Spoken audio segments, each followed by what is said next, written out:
Welcome to Center Stage at Meek. Well, March is Women's History Month, and we wanted to make sure to bring a woman to Center Stage at Meek that is powerful. And today we have with us Miss Daniela Pierre as our guest. Daniela is a powerful voice for community equity and empowerment. Daniela is the assistant chairperson of the Law Center for Miami-Dade College, and she's housed at the Wilson campus. She's also the president of the NAACP Miami-Dade branch, where she works to advance civil rights, equity, and justice in our community. She also serves as vice chair of Neighborhood Housing Services of South Florida, helping families to access resources and pathways to home ownership. She also is the chair of the 7th Avenue Community Redevelopment Agency, where she helps guide economic development and revitalization efforts. She is a first generation high school and college graduate whose journey fuels her passion for education, opportunity, and community upliftment.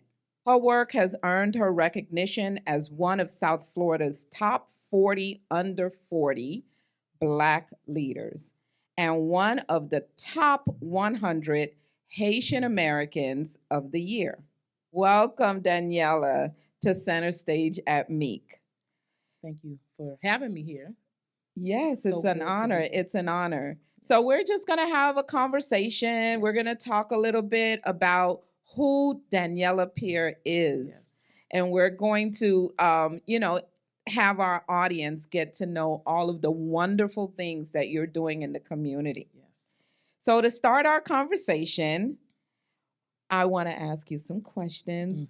I'll start with, what does Women's History Month mean to you personally as a woman leader in our community?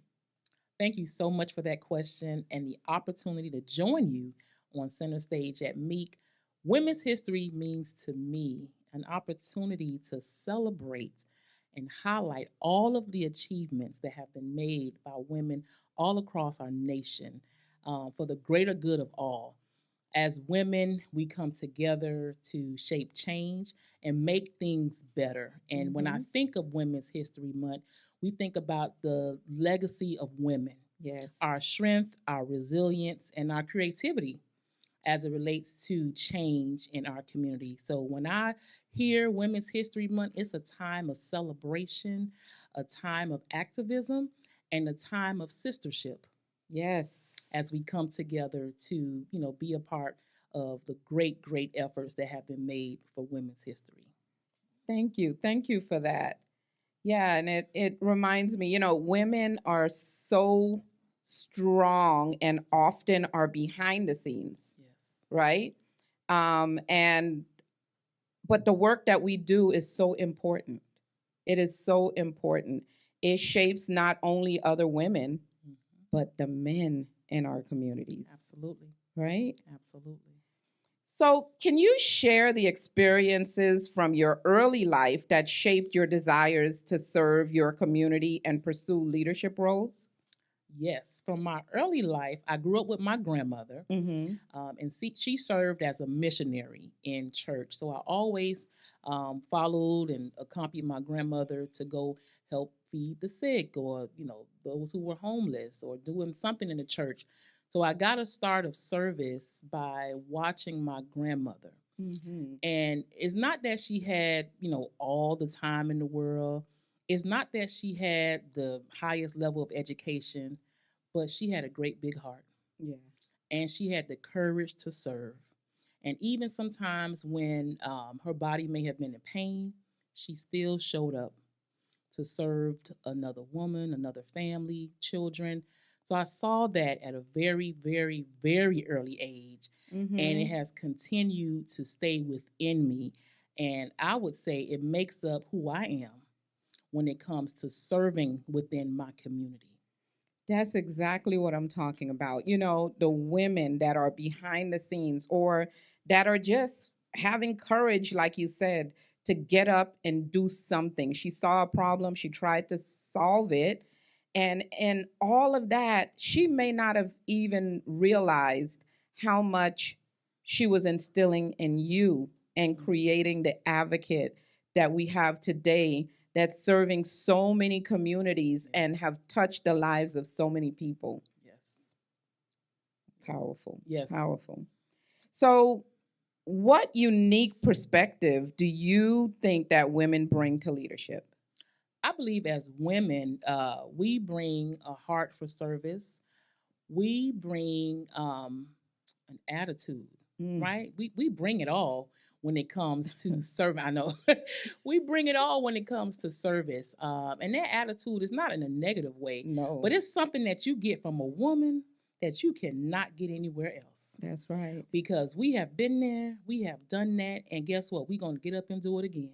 Mm-hmm. So it's just that energy that women bring out in one another, and when we're in different spaces, how that kind of cultivates the room, and puts forth deliverables, outcomes, and hopefully policy Yeah, to effectuate change. And that looks like a variety of ways. We don't all show up in the same way, right. but when we show up, especially for one another, we can get some great things done. Mountains can be moved. Yes, yes. So I'm a firm believer that when you have a woman on your team, that's just an added value. And we're going to bring that energy, that excitement, and those ideas. Yeah, yeah. That's going to bring it all together. And it's so funny because, like you said, the attitude is not necessarily a negative thing. And usually it's not. Mm-hmm. It is a way, just the attitude inspires people. It may bring fear into people, the fear that makes you get up and move, because without it, you would just sit there and do nothing. But you get that little, Mm-hmm. look from a woman. Yes. A lot of times it makes others realize, oh, okay, I'm supposed to be doing something. Yes. And that just sparks sometimes a little fire, a little energy into what we know we should be doing. Mm-hmm. Get us up and get it done. So, which women have inspired your journey the most? I would say a number of women. We would be here all night if I had to call the roll. But I would definitely always start with my grandmother. Mm-hmm. And I would also as well bring my mom in. She, when I was growing up, she was incarcerated for many years. Mm-hmm. But after her being released, she has been the best friend to me in my adult life. And I really, really appreciate her for that. But coming closer back to home, in my workplace. And I've worked with Miami-Dade County Public Schools, and I'm working with Miami-Dade College. So everyone I've come in contact with, I believe, has inspired me in a certain way and influenced me and shaped me to be who I am today. I believe my interactions with my colleagues have made me a better person. Mm-hmm. So I definitely appreciate that. Yeah. I was listening to you speak with some student leaders earlier, and you were talking about a woman that was retiring when you were just coming into the workforce as a Yes. full-time employee. Absolutely. And she basically told you thought you had made it, you said. I thought And I was she, finished. yeah, and she said, "Oh, no, no, Mhm. this is the beginning. Yes. You need to go back to school or Absolutely. and get a degree." Yes. Right? And Yes. it inspired you, and you're still going. Absolutely. I remember that story like it was yesterday. I just had got a full time job back in 1999 with Miami-Dade County Public Schools. And at that time, that was rare to come on full time. So I was Mhm. like, I've made it. I really thought that was A it. job with benefits. And the lady, my colleague who was retiring, so my colleague who was retiring, she was like, "No, Daniela, you just started." I'm like, "Just started." So yes, I have been around many women who have poured into me, and in that particular story, that person poured into me the purpose of Mhm. going back to school, the importance of school, and furthering my education. So I definitely appreciate that. So, how has your personal journey, including challenges and triumphs, influenced your approach to public service and community empowerment? That's a great question because I didn't really see my service really connecting with me until I went through foreclosure.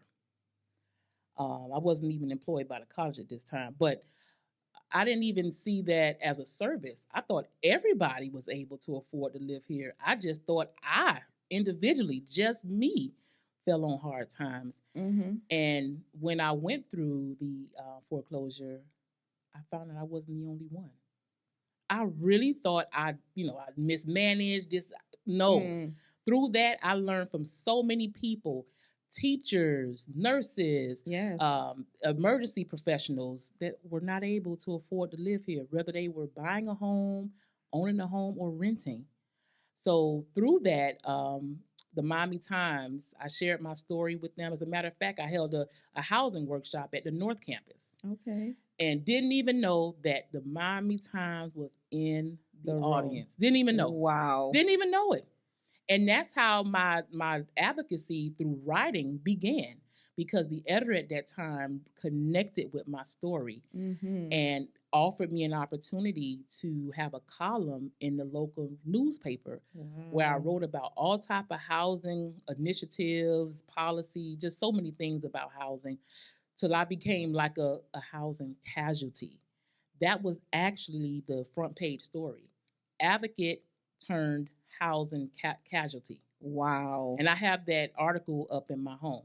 Absolutely. So that's really when my service began, when the actual newspaper was like, you're an advocate, but you're a casualty of what's going on with housing. Yeah. So they wrote my story, and through there, I started just learning more about housing, how so many seniors, even veterans, people who are working with children, are not able to live here. And I just continued to study, do research, and that's what kind of propelled my advocacy Yeah. and my service. And it connects with me because I went through that experience of losing my home many years ago, Yes. and it turned me into an advocate. Absolutely. Mhm. Absolutely. It lit that fire in you, and you knew that you had something to say, not only saying it to say it, but it would help other people. Yes, yes. And, Mhm. I'm sure it feels like not just speaking to speak, but it's almost it's something that you're required to do Mhm. in order to help other people. Yes. Hmm. Since I've gone through that, I've been able to share my story for many years prior to the foreclosure. I wouldn't say anything because I thought it was just me. I Hmm. thought I was the only one that was having housing challenges. I was just carrying all that weight on me, and I don't need no more weight. Yeah. So I, thought- I, I was carrying all that weight on me, and then I started hearing from over here. People started writing me. People would stop me in the street and tell me, and so many people reached out from all Wow. walks of life, Yes. all backgrounds, all pedigree would reach out. And sometimes we would feature them in the Miami Times. Sometimes we would interview them. But I learned through that I wasn't alone. Yes. I was not alone. And through that, I was able to learn about more resources, more initiatives, connect with local leaders who were elected to let them know the importance of housing. Are there any unique challenges being a woman and a leader? Oh, yes, never had a time. We just never had a time. So I would say, um, being a woman, being a leader, especially in spaces that are oftentimes dominated by men, Mm-hmm. it's sometimes hard to get your point across if you come across as a lady. Mm-hmm. You got to get in there with when you dealing with men. You can't be sitting up here, light on your feet. I'm just gonna say it like that because then they won't take you serious. Right. So you have to be able to, Gotta say it with your chest. you gotta say it with your chest. You got to, because if you want to be respected and, taken seriously, That's how you have to move in those spaces. So yeah, Mm. sometimes, and it's not all men that Right, do right. that, and it's not all spaces. Right. But And I find that sometimes it's not only men, right? That is true. That is true. That is true. So yes, we as women, especially when wearing the title of leadership, because everyone is a leader. Mm-hmm. Everyone is a leader. But when you get that title, sometimes that's a different persona. You dealing with a lot of personalities, and you still got to be you. Yeah. Still got to be you. So That's I've good. learned Mhm. to listen, and I shared that earlier. Yeah. I may not have come into leadership as being a great listener, but I'm a great listener now. Oh my goodness. I can listen for what's not being said, and that's the best part. That's the best part. That is the best part, and I think I haven't mastered it yet, but it's getting close. Yeah. That's one of my best kept secrets. So, what advice would you give young women who want to lead? Young women, I would say get involved now.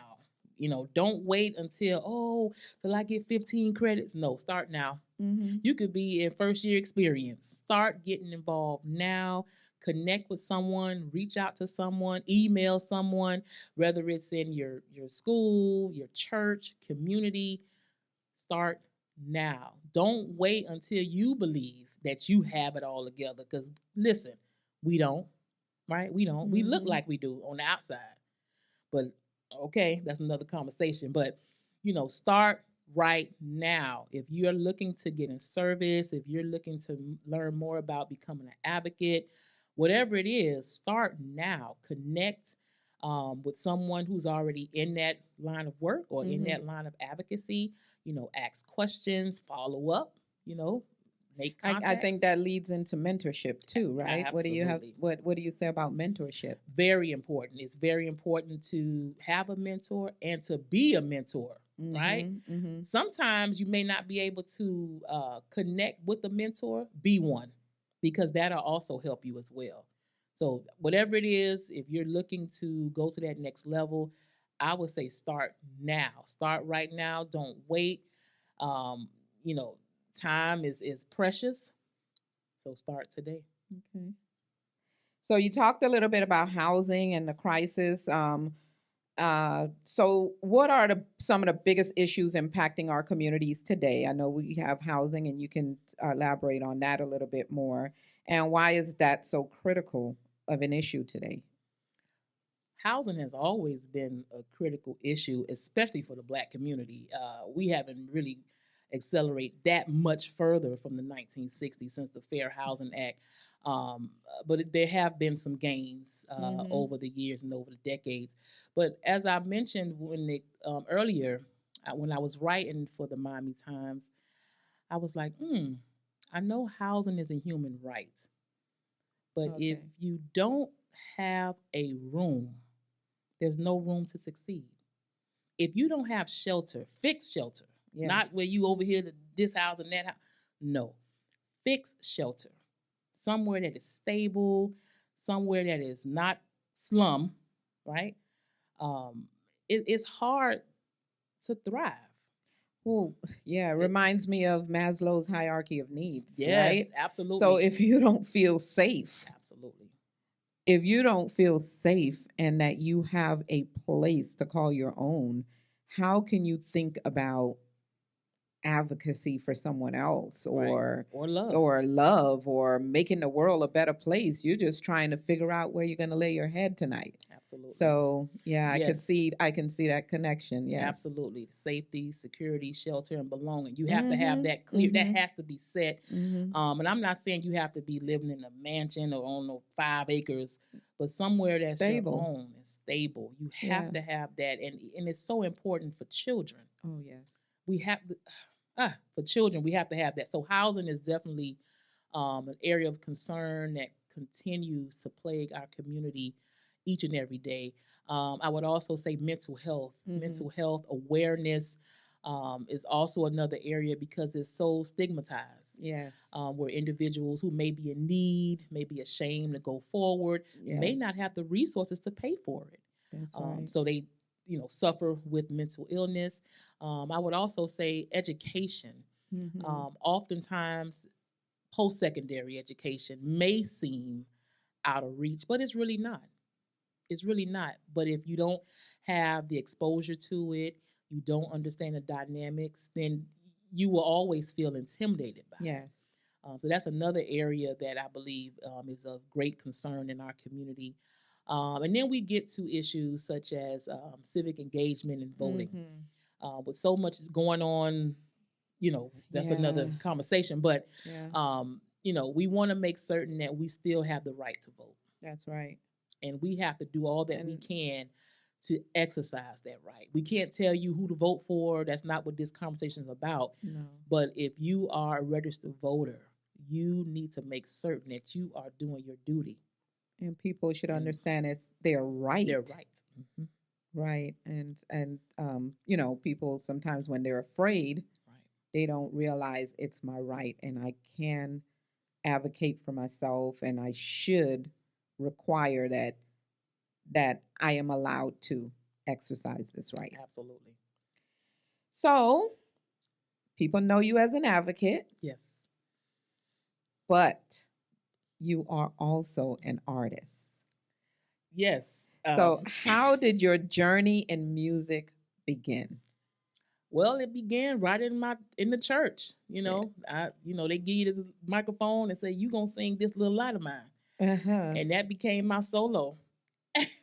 That became like literally this little light of mine. Yes. Oh my. Yes, okay. Yes. That's actually where it started. But if we want to go back further, my mom actually was in the singing group earlier on in the Talbolettes. She was in that singing group many, many years ago. And my grandfather, he played in the Billy Roll Jazz Band. Wow. So you come from a lineage I come of from artists. Yes. Yeah. So it's in the blood. It's somewhere. It should be in the vocals, but if you had to write a song for women or girls, what would the message or the theme be that you would write about and even sing about? Well, the underlying theme would be loving yourself. Because as women, oftentimes, this world is not always so nice to us. And if we, sit on and reflect on those not so good times, we may start falling out of love with ourselves. Okay. So if I had to write my own song, the underlying theme of that would be about self-love and happiness. I love it. Yes. So what message would you leave with young girls watching you today? I would leave young girls the message to be themselves, get a good support group of friends. You don't have to have 100 friends, but a good support group of friends that will support you while you're in the room and when you're not in the room. Oh, that's so important. I think that second part is maybe even more important when I'm not in the room. Yes. And that takes time to find out who those friends are. But as you go through life, you'll learn about it. Oh, yeah. But if you take heed to what, all that's being shared now, it may help you to kind of cut out a lot of things along the way. So get that support team early on. Don't wait until you think you have mastered everything. Right. Start right where you are. Connect with a mentor or someone that is already in the field of work that you are seeking to become. Already connect with them, whatever that is. So, for example, if you are aspiring to be the next paralegal, you want to intern maybe at a law firm. Yes. Right? You want to connect with our judges. You want to already have that relationship so when you complete our program, you already have them contacts, you've already been exposed in the field, and you already have maybe a job offer. So build those relationships along the way, not when you need them. Before. Thank you for that. I have two more questions for you. One, I'll go back to the NAACP. If you had to think about an accomplishment or something that you've done in this role with the NAACP that you are proud of, what would it be? Or it might be something that you're working on right now that you hope to see to fruition. What would it be? Absolutely. So, in this role as the president for the NAACP, I'm most proud that I'm able to mobilize volunteers. Oh, nice. That's one thing to mobilize people who getting a paycheck, but to mobilize volunteers, right? So I'm most It takes a proud. gift. Yes, I'm so proud of the team that we work together well, and they're able to lead the work that needs to be done here in our local community. I say that we're volunteers because people believe we paid. Yeah. This ain't no paycheck. Right. No right. paychecks. I always have people like, "You not getting paid?" No, No. we're not getting paid. So when you call my phone, I don't answer. That's why.